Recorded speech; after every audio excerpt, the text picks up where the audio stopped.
আসসালামু আলাইকুম, সবাই কেমন আছেন? আশা করছি ভালো আছেন। তো আমরা ইদানিং 1-2 দিনের মধ্যে আমরা দেখছি যে বিশেষ করে বৈষম্য বিরোধী ছাত্র আন্দোলনের যারা আছে তাদের বিরুদ্ধে পুলিশরা নানা রকম কার্যক্রম হাতে নিয়েছে বা তাদেরকে গ্রেফতার করা হচ্ছে।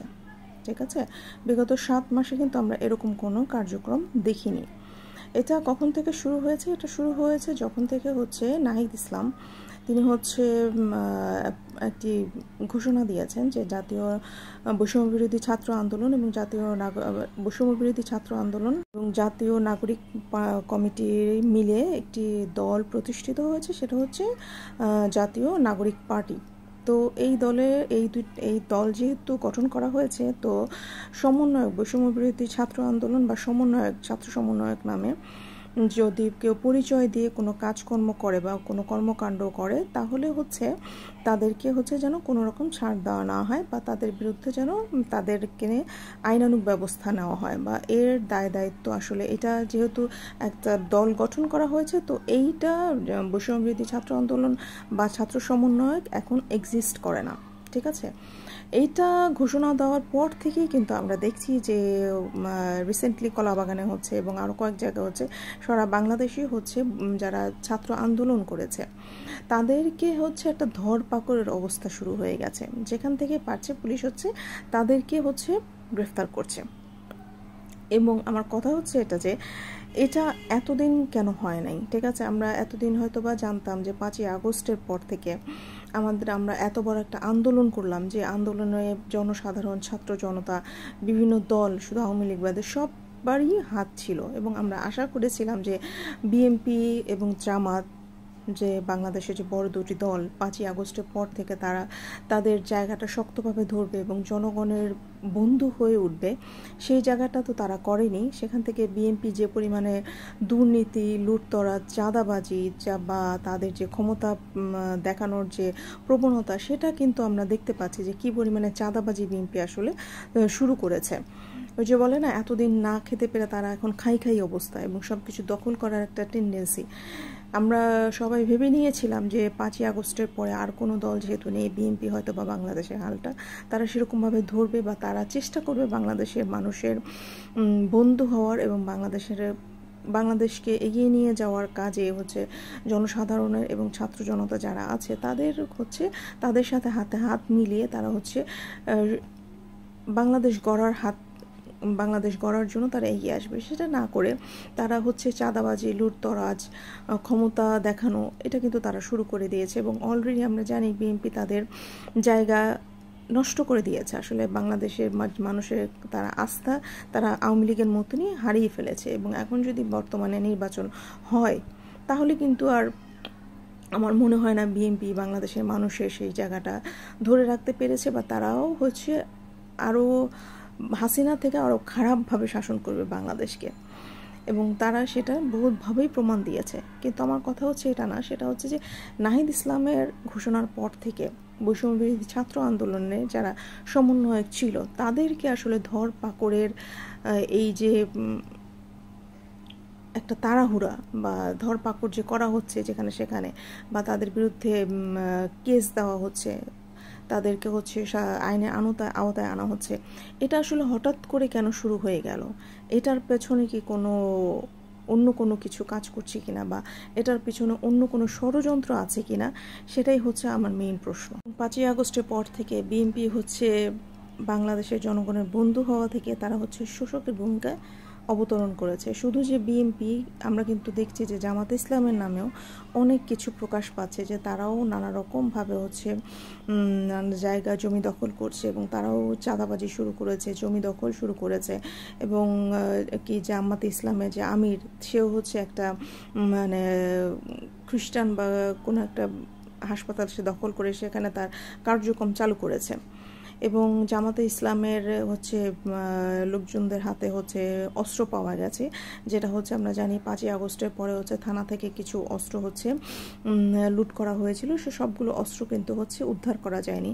সেই থানার অস্ত্র কিন্তু জামাতে ইসলামের লোকজনদের কাছ থেকে উদ্ধার করা হয়েছে। তো এরকম যাদের উপরে আসলে আশা ছিল বাংলাদেশের মানুষের, তারা কিন্তু তাদের সেই আশাটা কিন্তু তারা আমাদেরকে দিতে পারেনি, বা সেই আশার আলোর জায়গাটা কিন্তু না বিএনপি না জামাত সেটা আমাদেরকে দিতে পেরেছে। তো এই পরিপ্রেক্ষিতে নাহিদ ইসলামের বক্তব্যের পরে বা জাতীয় নাগরিক পার্টি ঘোষণা করার পরে নাহিদ ইসলাম যে বলল যারা সমন্বয়ক এবং বৈষম্যবিরোধী ছাত্র আন্দোলন বা ছাত্র সমন্বয়ক হিসেবে যদি তা কেউ কোনো রকম পরিচয় দিয়ে কোনো রকম কার্যক্রম করে বা কোনো চাঁদাবাজি করে, তাদেরকে যেন কোনোভাবে ছাড় দেওয়া না হয়। তো এই ঘোষণাটা দেওয়ার পর থেকেই হচ্ছে এই কার্যক্রমগুলো কিন্তু চালু হয়ে গেছে। এবং আমরা যদি দেখি যে কলাবাগানে যে ঘটনাটা হয়েছে, কলাবাগানে হচ্ছে 14 জনকে হচ্ছে গ্রেফতার করা হয়েছে। সেখানে হচ্ছে কলাবাগানের যে ছাত্র সমন্বয়ক আছে সেও কিন্তু আছে। এবং বৈষম্য বিরোধী আন্দোলনের ছাত্রদের থেকে আসা একটি দল গণতান্ত্রিক ছাত্র আন্দোলনের সমন্বয়কদের ওপরও কিন্তু চাঁদাবাজি লুটপাটের হচ্ছে তাদের নানা রকম অভিযোগ কিন্তু আসছে, এবং তাদেরকে হচ্ছে বহিষ্কার করারও ঘোষণা দেওয়া হয়েছে, বা কয়েকজনকেও ইতিমধ্যে কিন্তু বহিষ্কার করা হয়েছে। আর আমরা যদি দেখি এই জিনিসটা কিন্তু হঠাৎ করে শুরু হয়েছে, ঠিক আছে, বিশেষ করে নাহিদ ইসলামের হচ্ছে বক্তব্যের পর থেকে। তো এই 7 মাসে যেহেতু কোনো বৈষম্যবিরোধী ছাত্র আন্দোলন এবং এই আন্দোলনের আরও কয়েকটা দল ছিল, তারা যেহেতু কোনো রকম একত্রিত হয়ে কোনো পার্টি গঠন করেনি, তো এতদিন যদি কোনো রকম যে ধরনের এখন যেটা প্রচার করা হচ্ছে যে ছাত্ররা নানা রকমভাবে হচ্ছে তারা লুটতরাজ করেছে, ক্ষমতার অপব্যবহার করেছে, বা তারা হচ্ছে ছিনতাই চাঁদাবাজি নানা ধরনের অপকর্মে হচ্ছে তারা হচ্ছে লিপ্ত ছিল, তো এই জিনিসগুলো সামনে আনা হয়নি, ঠিক আছে, সামনে আনা হয়নি, বা এই জিনিসগুলো নিয়ে কোনো রকম কথা বলার সাহস কারো ছিল না।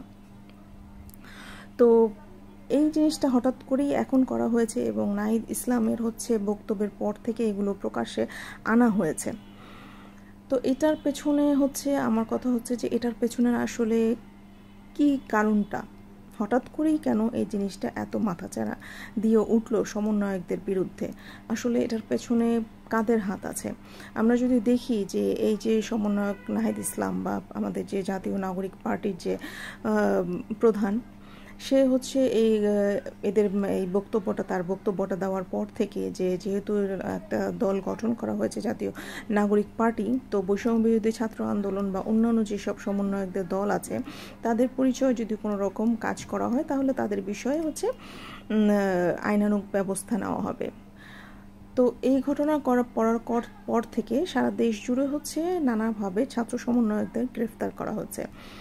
এবং আপনারা যদি একটু দেখেন ইন্ডিয়ান যে চ্যানেলগুলো আছে, বিশেষ করে রিপাবলিক টিভি, জি বাংলা এবং অন্যান্য আস্থা টিভি, ওদের নিউজগুলো যদি দেখেন যে তারা হচ্ছে ঢালাওভাবে নিউজ করছেন যে সার্জিস আলমকে হচ্ছে পেটানো হচ্ছে, সার্জিস আলম হচ্ছে লোকদের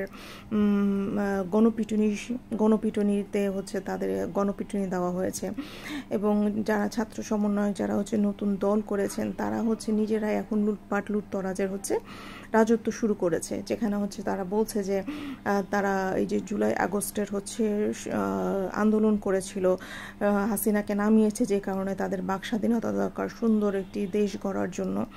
এখন সেই দেশ হচ্ছে এখন লুটতরাজের দেশ হয়েছে, ধর্ষণের দেশ হয়েছে, বাংলাদেশে কেউ নিরাপদ না। তো এই যে কি বলি, এই যে ন্যারেটিভ যে বাংলাদেশের ওপরে, বাংলাদেশে বা ভারতের মাধ্যমে আমরা জানি যে তাদের যে মিডিয়াগুলো আছে বাংলাদেশকে নিয়ে সারাদিনই তাদের মাথা ব্যথা আছে, এবং তারা বাংলাদেশকে নিয়ে ভারতের সরকার যেরকমভাবে আধিপত্য হচ্ছে চালানোর চেষ্টা করছে, বা এই যে একটা ন্যারেটিভ সৃষ্টি করার চেষ্টা করছে, তো এই জিনিসটা আসলে এর পেছনে হাত কাদের, এবং হঠাৎ করেই কেন নাহিদ ইসলামের এই বক্তব্যের পরে এই জিনিসটা এত মাথাচাড়া দিয়ে উঠছে।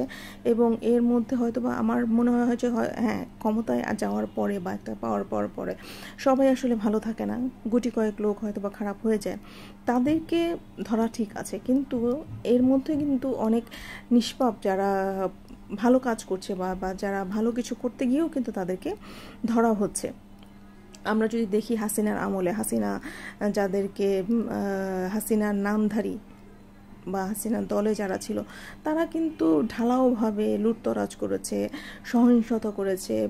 বিদ্যুৎ খাত বলেন, গ্যাসের খাত বলেন, বা বাংলাদেশ কাঁচা বাজার বলেন, শেয়ার বাজার বলেন, সব জায়গায়, এবং উন্নয়নের নামে সে যে হাজার হাজার কোটি টাকা লুটপাট করেছে, সব কিছু এই যে অলিগার্ডদের মাধ্যমে সে কিন্তু বাংলাদেশকে আসলে একদম শূন্য করে রেখে গেছে। তো এই চর্চাটা কিন্তু হাসিনার মধ্যে আমরা দেখেছি বা হাসিনার আমলে ছিল। এবং এরপরে আমাদের আসার যে জায়গাটা ছিল বিএনপি বা জামাতে ইসলাম, তারাও এখন এই জায়গাটাতে চলে এসছে বা হাসিনার দেখানোর পথেই কিন্তু তারা হাঁটছে। তো নাহিদ ইসলামের বক্তব্যের পরে যে নাহিদ ইসলাম যে বললেন যে তাদের এই নাম দিয়ে যে তারা যদি অন্য কেউ যদি কোনো রকম কাজকর্ম করে তাহলে সেই দায়ভার তাদের না। ঠিক আছে, আমি ঠিক মানছি, কিন্তু এই জিনিসটা কি নাহিদ ইসলামের করা উচিত না? যে তাদের এখন মানে বাংলাদেশে জুলাই আগস্টে যেসব ছাত্র জনতারা বা ছাত্ররা যারা প্রাণ দিয়েছেন বা যারা এই আন্দোলনে মানে অংশগ্রহণ করেছেন, তাদেরকে আসলে প্রোটেকশন দেওয়া, বা যারা হচ্ছে সত্যিকার অর্থেই যারা হচ্ছে খারাপ কাজ করেছে তাদেরকে চিহ্নিত করা, এবং যারা আসলে ভালো কাজ করছে বা দেশের জন্য উন্নয়ন করতে চাচ্ছে বা ভালো কোনো কাজের জন্য কোনো জায়গায় গিয়েছে বা কেউ তাদেরকে ডেকেছে, তো তাদের সেখানে যদি পুলিশরা যদি আটক করে নিয়ে যায়, তাদেরকে হচ্ছে প্রমাণাদি দিয়ে তাদেরকে ছাড়িয়ে আনা বা তাদের একটা লিস্ট করা, আসলে কে কে আসলে সমন্বয়ক হিসেবে ছিল, এবং এই লিস্টটা প্রকাশ করা, যাতে নিষ্পাপ যারা বা নিরপরাধ যারা তারা যেন এই আইনের হাতে বা বাংলাদেশে এখনও আইন ব্যবস্থার মধ্যে আমি মনে করি যে 80 বা 90% হচ্ছে আওয়ামী লীগের লোকজন আছে, ঠিক আছে, তাদেরকে এখনো সরানো হয়নি। তো পুলিশের মধ্যে বলেন বা আর্মি বলেন, র্যাব বলেন, তাদের মধ্যে কিন্তু এখনও আওয়ামী লীগের লোকজন আছে এবং ভারতের লোকজন আছে, এবং তারা চাইবে যে বাংলাদেশে একটা সহিংসতা লেগে থাকুক, এবং বর্তমানে ছাত্র জনতা বা বৈষম্য বিরোধী ছাত্র আন্দোলনের সাথে যারা জড়িত ছিল তাদেরকে শাস্তির ব্যবস্থা করা হবে। এবং হাসিনা কিন্তু প্রকাশ্যে বলেছে যে তাদেরকে সে হচ্ছে দেখে নেবে। তো এই কাজগুলো যে হাসিনা এবং ভারত মিলে করছে না, সেটার প্রমাণ কি? তো এই দায়ভারটা আসলে নাহিদ ইসলামদের পার্টি বা সার্জিস আলম, হাসনাত আবদুল্লাহ কিন্তু এই দায়টা কিন্তু ছেড়ে দিতে পারেন না, বা তাদেরকে আসলে এভাবে ছেড়ে দিতে পারেন না। অনেকেই আছে যারা ছাত্র আন্দোলনে অংশগ্রহণ করেছেন, কিন্তু তারা কিন্তু হচ্ছে তাদের সাথে কিন্তু যোগ দেয়নি, তারা কিন্তু নিজ থেকেই হচ্ছে এই আন্দোলনে যোগ দিয়েছিল। তো তাদেরটা হচ্ছে তাদেরকে দেখতে হবে। এরকম ঢালাওভাবে আসলে তাদেরকে ছেড়ে দিলে বা তাদের যদি আইনের হাতে এনে দেওয়া হয়, আইনের আওতায় ছেড়ে দেওয়া হয়, বা তাদের যদি এভাবে আপনারা ছন্নছাড়া করে দেন, তাহলে কিন্তু বাংলাদেশে এখনও যারা আওয়ামী লীগের লোকজন আছে বা পুলিশের মধ্যে যারা আওয়ামী লীগের বড় বড় নেতারা আছে, বড় বড় পুলিশ অফিসাররা আছে, তারা কিন্তু তাদের চেহারা চিনে রেখেছে, এবং তাদেরকে কিন্তু চেহারা দেখে দেখে কিন্তু তাদেরকে আটক করবে এবং তাদেরকে শাস্তির ব্যবস্থা করবে। এবং হাসিনা ভারতে বসে কিন্তু এই কাজটা করারই চেষ্টা করছে। তো আমার মনে হচ্ছে যে এই যে ছাত্র সমন্বয়কদের ধরার যে একটা পাকড়াও যে একটা পুলিশের মধ্যে যে একটা আগ্রহ এসেছে, এটা কিন্তু আমার মনে হয় ভারত এবং হাসিনার এর মধ্যে জড়িত আছে। এবং এটা যদি আপনারা দেখেন যে ভারতীয় মিডিয়া কিন্তু এখন এটা নিয়ে সোচ্চার হয়েছে, এবং তারা কিন্তু এটা খুব ফলাও করে দেখাচ্ছে যে বাংলাদেশের হচ্ছে যারা স্বাধীনতার জন্য দ্বিতীয় স্বাধীনতা বলে ঘোষণা দিচ্ছেন, বা বাংলাদেশের বাক স্বাধীনতার জন্য, বাংলাদেশকে আরও সুন্দর করে গড়ে তোলার জন্য হাসিনাকে তাড়িয়েছেন বা হাসিনাকে নামিয়েছেন, সংগ্রাম করেছেন, তারাই এখন বাংলাদেশটাকে লুটপাট করে খাচ্ছেন। তো এটা পরিষ্কার আসলে আমার কাছে মনে হয় যে এটার পেছনে আসলে হাসিনা এবং ভারতেরই হাত আছে। এবং এটার জন্য আমি বলবো যে জাতীয় নাগরিক কমিটি বা পার্টি যারা আছেন তাদের আসলে এই বিষয়টার দিকে আসলে দৃষ্টি আকর্ষণ করা উচিত, যাতে নিরীহ ছাত্ররা বা নিরীহ যে জনগণরা আছে তারা যেন কোনো রকম আইনের মার প্যাচে যেন তারা পড়ে না যায়। ভালো থাকবেন সবাই, আল্লাহ হাফেজ।